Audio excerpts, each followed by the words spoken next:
IVM.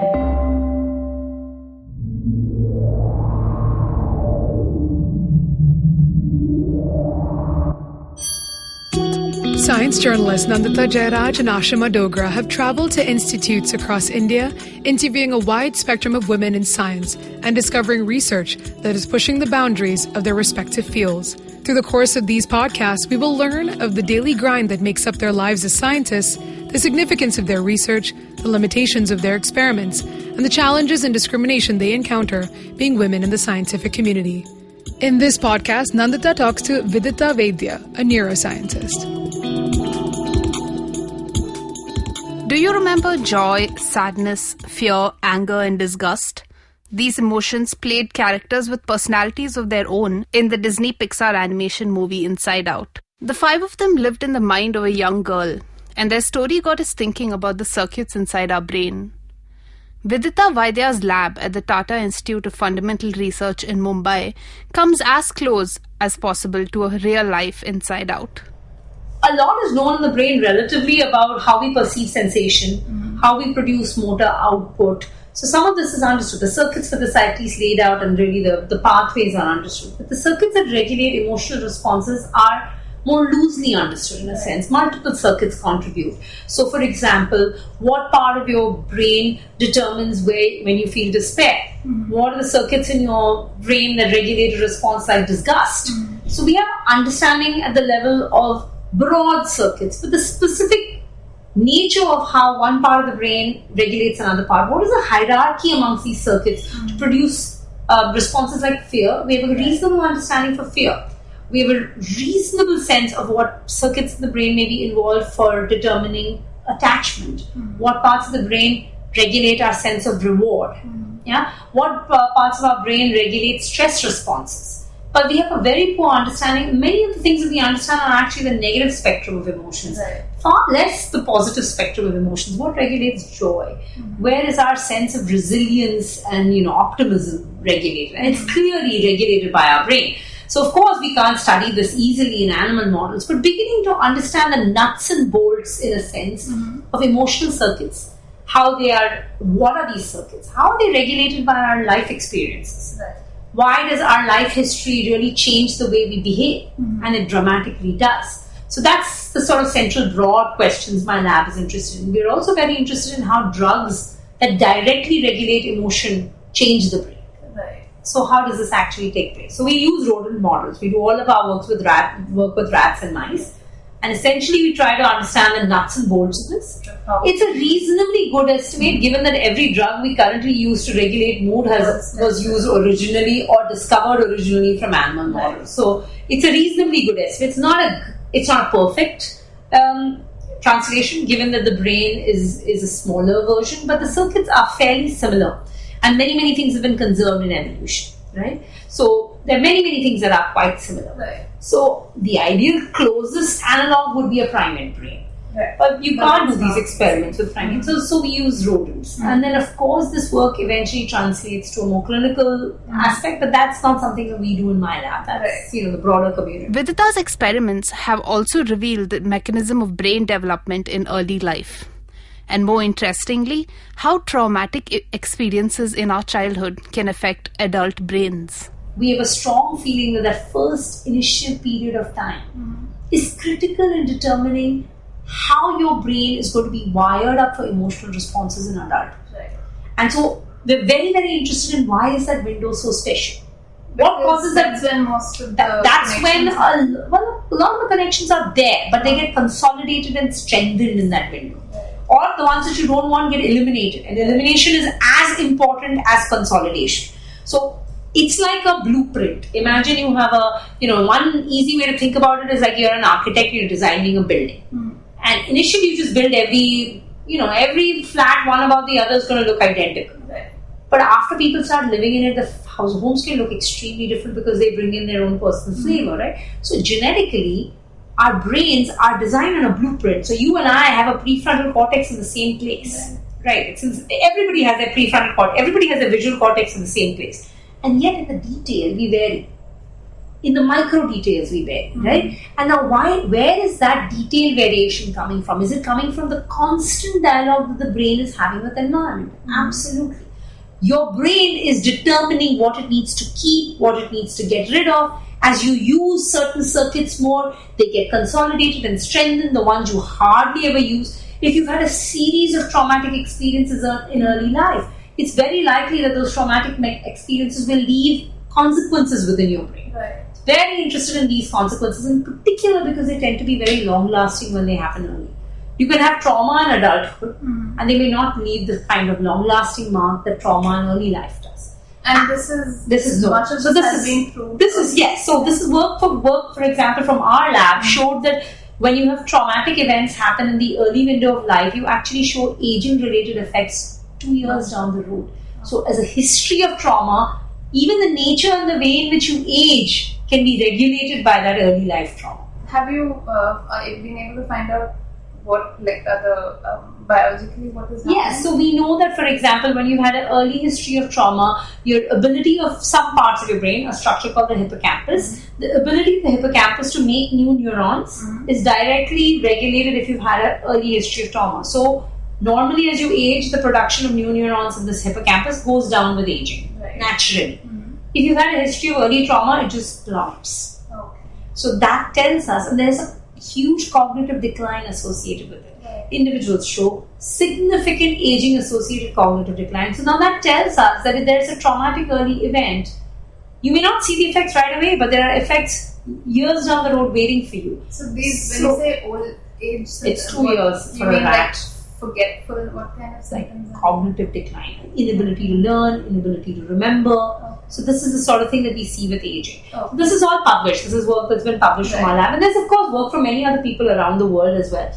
But essentially what we are very interested in understanding is that this is trajectory irreversible.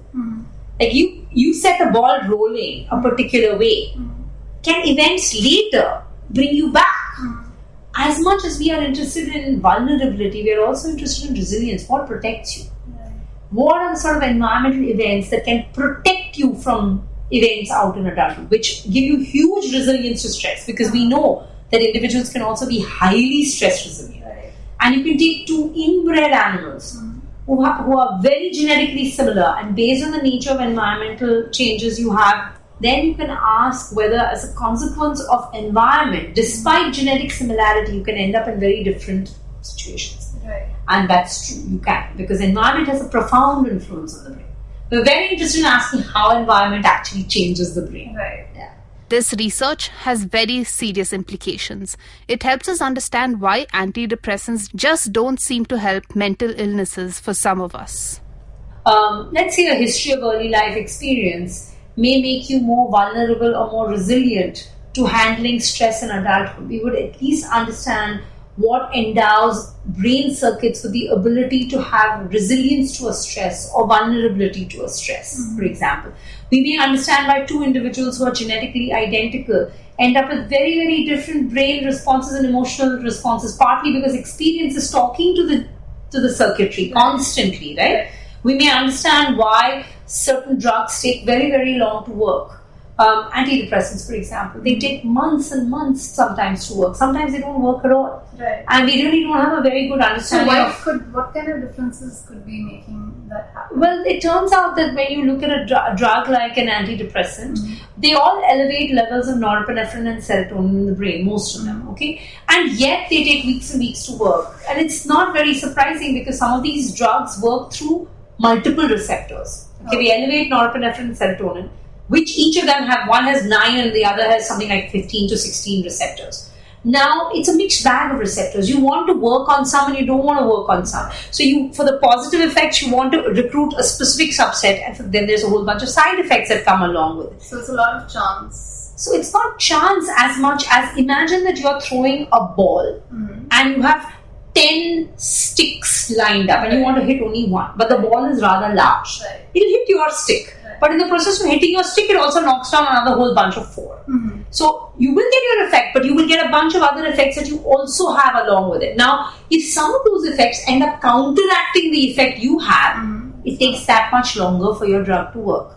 which is what we discovered, that one of the things that happens is that there is this counterproductive, there's positive action and negative action happening simultaneously, and until you prevent that negative action from happening, sometimes these drugs take very, very long. And could it be that in some people it's more likely that this Absolutely, and that's really the reason what we're very interested in, why there's 30% of patients are treatment resistant to antidepressants.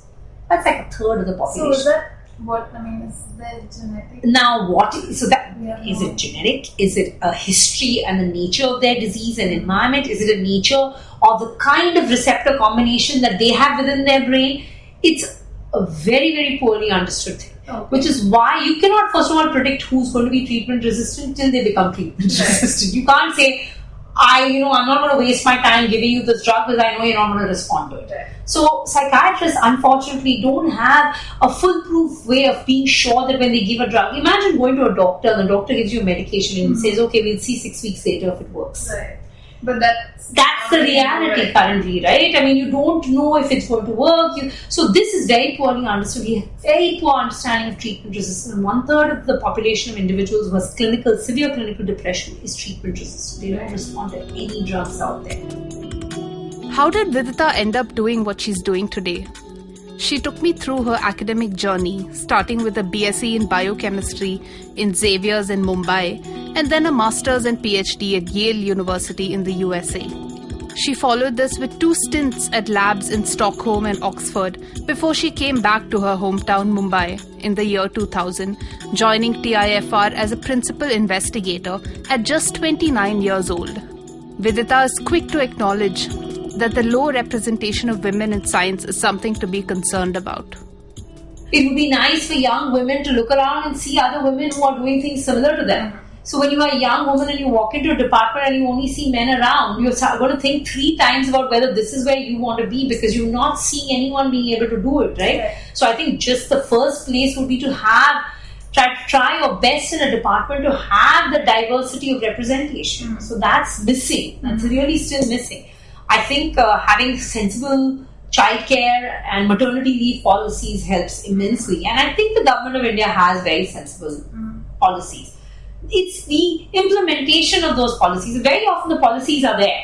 It's how you implement them that matters, right? You cannot create an environment which is hostile, both overt and covert, right? I mean, minor things may actually matter hugely. An environment may consider itself supportive, but it may not fully be. So I think there's lots of levels at which an environment can make a difference. I think being conscious and cognizant that it is important in the first place is huge.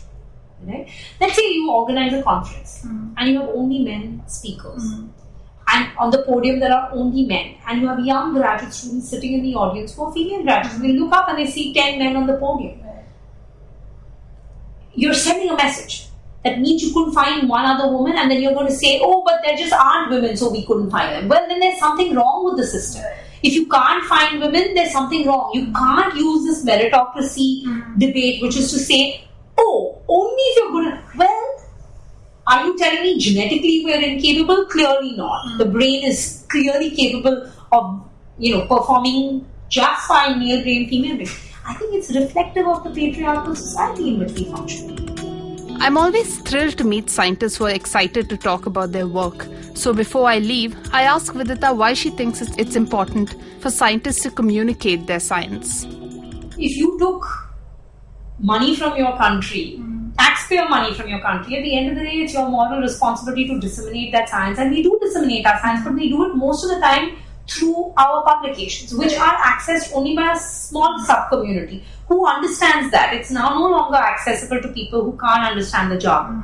Then it's that much more important to get your information out there. Talk to students, talk to young kids, talk to older people, talk to people. I think it's very critical. I think do you have the time to do any of that? I do. I perhaps don't do as much of it, but I do as much as I can. I mean, I do child advice, I will go to schools. I've given several talks at schools. I've helped be part of a team that organized a brain camp in a school. I've visited, Inspire camps when they've done, certainly to young students and college students, I do my best whenever I'm invited to go and give a talk. I always do that because I think it's important to do. I mean, outreach in my mind is not something which is like, oh, should be done. It has to be done. I think it should be part and parcel of your process of doing science. Because the danger is otherwise that there's a greater and greater distance between the public at large and the scientific community, and that gulf widens. And when that gulf widens, I think that's not good. So I think that there has to be dialogue. That was science journalist Nandita Jayaraj in conversation with neuroscientist Vidita Vaidya. To find out more about her and other women scientists around the country, do check out thelifeofscience.com for Nandita and Ashima's work. Excuse me भैया, excuse me. बोलिए madam. Menu में क्या है? Menu में scene unseen है, podcast है, on course है, Cyrus है, made in India, rediscovery project, empowering series, sex wax है, IVM लाइक्स है, सिंप्लीफाइड है, कीपिंग इट क्वियर है, थिंग्स एंड डेस्टिनेशंस है, माय नेबर जकरबर्ग है और द फैन गराज है. आपको क्या चाहिए? एक बार रिपीट कर देंगे क्या? रिपीट नहीं करता हम. आप जाओ IVMpodcast.com पे और सुनो ये सब, या फिर डाउनलोड करो उनका ऐप. सब आपकी उंगलियों पे.